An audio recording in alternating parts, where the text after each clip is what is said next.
Been a tremendous amount of changes done in this bathroom. I have installed and ripped out more things in the past 2 months than I have done to this bathroom in the past 12 years. Counting modifications to the floor and new trim, registers, floor trim. Still got a thing to do over here. We have a magazine rack which was in vogue in the 50s and remained in this house since it was built. But we're going to be taking that out and changing it for something else, and I'm not sure exactly what it is because the designer hasn't told me yet.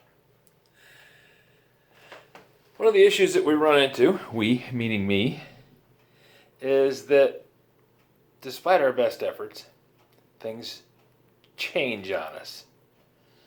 Initially, this toilet was just going to be changed and no big deal. Well, then we decided that we needed to do the trim work along the floor first, so I had to take everything out.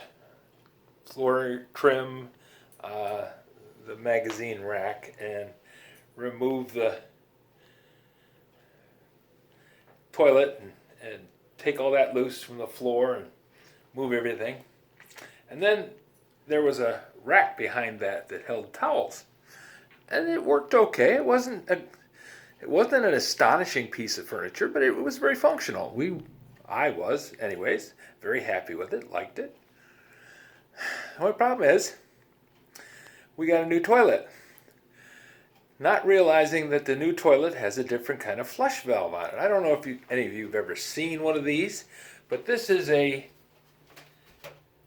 Eco 2 flush system. This flushes half a flush for, when you only need half a flush. And then this flushes full flushes. That way if you need to flush the toilet, you don't use as much water. Because I live in Michigan, surrounded by lakes. Matter of fact, the biggest problem we have is everything is so wet here that you have to make sure that you have the roof sealed and the drains around the house working and everything just to keep the water from flooding in. But I'm supposed to be very careful about saving water. Makes no sense to me, but that, the world doesn't run according to my schedule, obviously. So, the double flush, which I thought, they finally got it through their thick heads that, everybody flushes twice because the darn thing never flushes everything. And they put in a thing that automatically flushes it twice. Nope, they put in a thing that flushes it half. Genius. So, anyways, that means that the flush valve is on top of the tank. Not over here where I was used to. See, when things change, it just messes up a guy like me because I'm used to having things a certain way. So now this toilet is 31 inches tall. Remember that cabinet I told you about that sat over here and held towels? Came with us from our old house, and it just dropped right over the new house's toilet just perfectly and fit in a little alcove too, which was kind of amazing because I really can't understand the alcove thing. I guess there's some kind of a societal predilection towards having tight spaces when you poop. Don't know why. Is what it is. Carry on, as if we knew what we were doing. So anyways, the bottom shelf on that is 30 3/8 of an inch high. And this is 31. And in order to reach your hand in and touch that button, we've measured it takes an additional 5 inches. So, to accommodate the new toilet, we're buying a new towel rack that's going to have the proper amount of clearance so that if I need to, I can open up the valve and look down in there and say, yep, it's only flushing half, just like it's supposed to.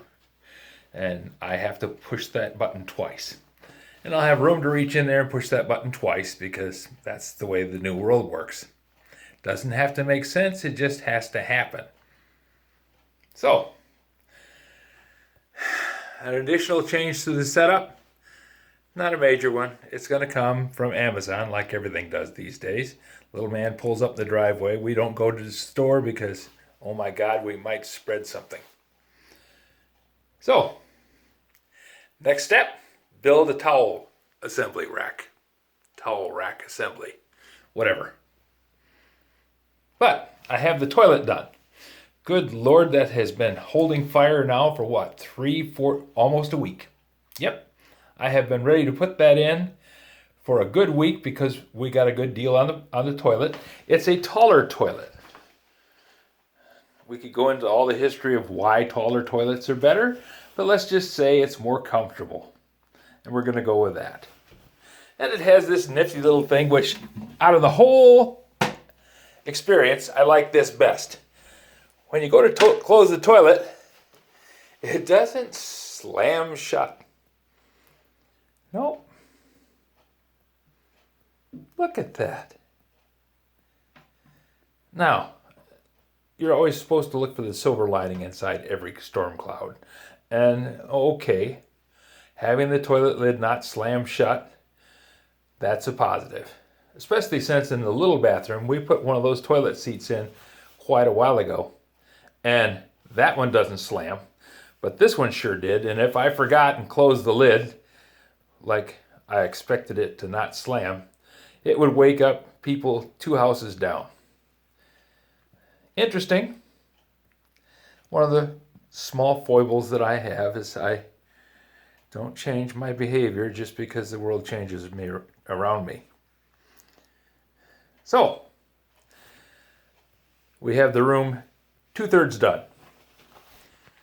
Toilet, on around the wall, bathtub, new sink, vanity, mirror, lights, walls, switches.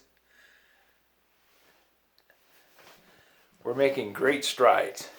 I still have this third of the bathroom to do. Yep, that's the old baseboard.